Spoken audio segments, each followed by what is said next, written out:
নমস্কার বন্ধুরা, Piyali lifestyle with village ফুডে সকলকে স্বাগত জানাচ্ছি। আর শীত তো হালকা পড়ে গেছে, এদিকে সর্ষে গাছ লাগিয়েছে, ছোট ছোট গাছ হয়েছে, তাই যাচ্ছি কটা সর্ষে শাক আনতে। আর এই হালকা শীতে সর্ষে শাক কিন্তু দারুণ লাগে খেতে। তাহলে চলো আমি আগে মাঠের থেকে সর্ষে শাকটা নিয়ে আসছি।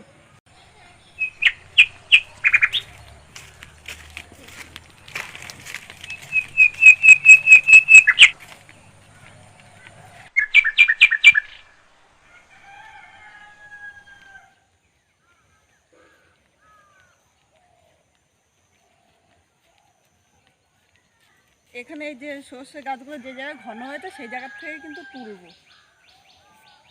এই জায়গাটা দেখো প্রচণ্ড ঘন হয়েছে, এই জায়গার থেকে একটা একটা করে তুলে নেবো।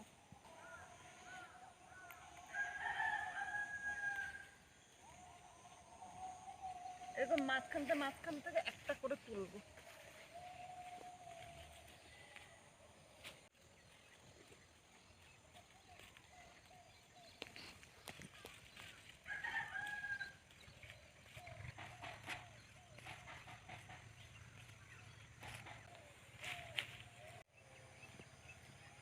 এখানে দেখো অনেকগুলো সর্ষে শাক তুলেছে, আর তুলবো না। এবার এগুলি নিয়ে বাড়ি যাব।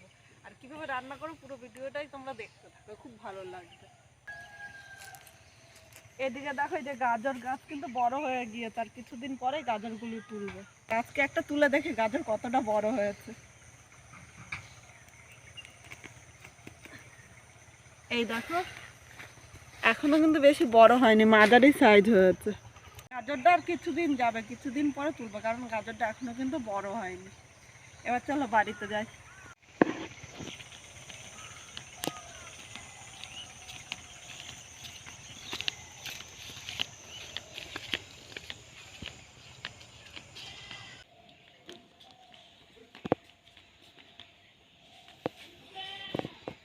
বন্ধুরা, আমি শাকটা নিয়ে রান্নাঘরে চলে এসেছি। এবার শাকটা আগে বেছে নেবো, তারপরে রান্না করব।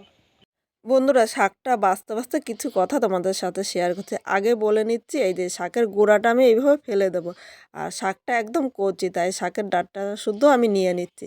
এবারে বলছি, এটা কিন্তু দেশি সর্ষের শাকটা খেতে বেশি ভালো লাগে। আর বুলের তৈরি ও সাদা সর্ষে, এই সর্ষের শাকগুলো কিন্তু বেশি ভালো লাগে না। আর তোমরা সর্ষের শাকটা কীভাবে চিনবে? এটা দেশি সর্ষে, সেটা কিন্তু একটু পাতা ছোট ছোট হয়, আর গাছগুলো একটু ছোট হয়।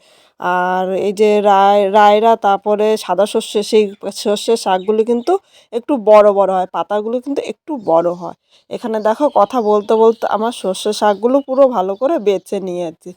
এবার আমি একটা বটির মধ্যে দিয়ে কাটছি, আমি বটি দিয়ে কাটছি। আর তোমরা ইচ্ছে করলে কিন্তু ছুরি বা একদম কচি, মানে তোমাদের ইচ্ছে মতো কেটে নিতে পারো। আর একদম মিহি করে আমি শাকটা কেটে নেব। একদম মিহি করে শাকটা কাটলে রান্নার পরে কিন্তু এই শাকটা দাঁতে বা মুখে লাগবে না, আর খেতেও দারুণ লাগবে। এখানে শাকগুলো কাটা হয়ে গিয়েছে। এবার শাকগুলো আমি একটা সাজির মধ্যে নিয়ে নিলাম। এইভাবে সাজির মধ্যে নিয়ে আমি শাকগুলো 8 থেকে 10 বার ধুয়ে নিয়ে আসবো, কারণ শাকের মধ্যে কিন্তু অনেকটা বালি ছিল। এখানে দেখো শাকগুলো আমি 10 বার ধুয়ে এনেছি, আর ভালো করে ধুয়ে নিতে হবে। এরপর শাকটা একটা গামলার মধ্যে উপরে বসিয়ে আমি এর মধ্যে একটু লবণ দিয়ে দিলাম। এইভাবে লবণ দিয়ে শাকটা চটকালে শাকের গায়ে যে জলটা থাকে, তাহলে সেই জলটা ভালো করে নিগড়িয়ে নিতে হবে, কারণ এইভাবে কিন্তু শাকটা রান্না করলে অনেকটা টাইম লাগবে। আর এইভাবে লবণ দিয়ে শাকটা ভালো করে চটকাতে চটকাতে দেখবে যতটা শাক ছিল তার হাফ কিন্তু, মানে অনেকটা শাকটা মজে যাবে। আর এই জলটা থাকলে কিন্তু আমার এই রান্না করতে অনেকটা টাইম লাগবে। এখানে দেখো শাকটা কিন্তু একদম একটুখানি হয়ে গিয়েছে, দেখো 1 মুঠ হয়ে গিয়েছে। আর এই শাকের থেকে এতটা জল বেরিয়েছে, এই জলটা থাকলে কিন্তু অনেক দেরি হতো। এবার এই শাকটা আমি এক সাইডে রেখে দিলাম। এবার এদিকে একটা মাঝারি সাইজের বেগুন নিয়েছে। আচ্ছা, যারা বেগুন পছন্দ করেন না তারা বেগুনটা স্কিপ করতে পারো, কারণ এই বেগুনটা দিলে একটু খেতে ভালো লাগে। আর বেগুন ছাড়াও কিন্তু এই শাকটা ভালো লাগবে। বেগুনটা একদম কুচি কুচি করে কেটে নিলাম। এবার বেগুনটাও আমি ধুয়ে নিয়ে আসবো। এবার চলে আসলাম মূল রান্না। এদিকে কড়াইটা বসিয়ে দিয়েছি, আর কড়াইয়ের মধ্যে আমি 1.5 চামচ সর্ষের তেল নিয়েছি। এই তেলে আমি পুরো শাকটা তৈরি করব, আর এর থেকে বেশি তেল দেবো না। যতটা পারবো অল্প তেল মশলায় তোমাদের সাথে রান্নাগুলো শেয়ার করব। এখানে 3টে শুকনো লঙ্কা নিয়েছি। প্রথমে শুকনো লঙ্কাগুলো হালকা লাল করে ভেজে নিয়েছি। এরপর এই তেলের মধ্যে আমি বেগুনগুলো দিয়ে দিয়েছি। এর মধ্যে সামান্য একটু লবণ দিলাম, মানে আন্দাজ মতো লবণটা নিয়ে নিতে হবে। আর প্রয়োজন মতো হলুদ নিয়েছি। হলুদ ও লবণটা নেড়েচেড়ে মিশিয়ে আমি 2 থেকে 3 মিনিট বেগুনটা হালকা লাল করে ভেজে নেব। আর বেগুনটা একটু হালকা লাল করে ভেজে নিলে কিন্তু এই শাকের সাথে দুর্দান্ত লাগবে।